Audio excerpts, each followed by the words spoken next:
अस्सलाम वालेकुम my YouTube family, welcome to my channel Paul tourism. आज की वीडियो हैदराबाद डिपार्चर किया by air town Tezgam express.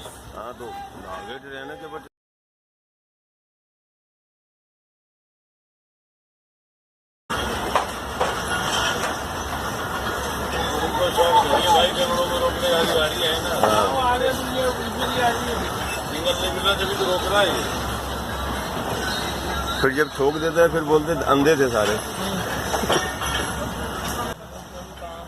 अगर आप मेरे चैनल पर न्यू हैं तो मेरे चैनल को सब्सक्राइब करें, लाइक करें, कमेंट करें और शेयर करें। Thanks for all supporters.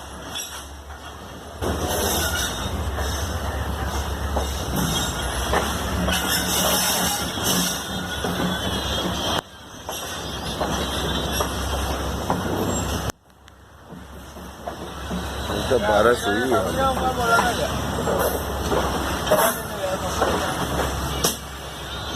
है, बारिश ठीक ठाक हुई है यहाँ पर ना।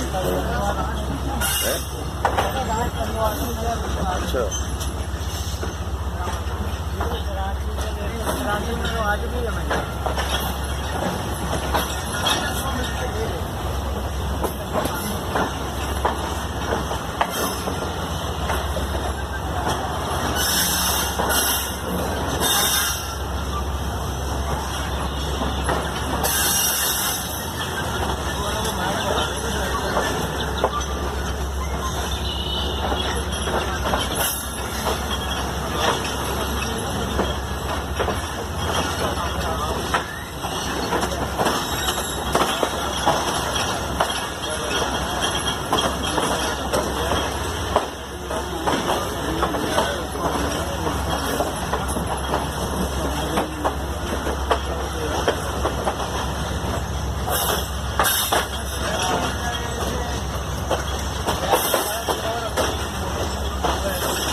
देखा नहीं होगा बढ़ते गोली कम होगी।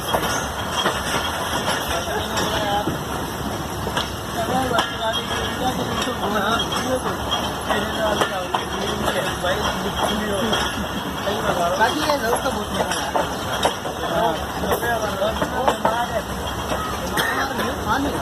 अभी नहीं जाएगा, नई जगह है ना। इसके बच्चे तो हमने अल्लाह पता मानने का बोल रहे हैं, बस अल्लाह पर कबूल करे वो बात है। बाकी महंगा है, 12 लाख लोगों को 1000 रुपये अपना खर्च कर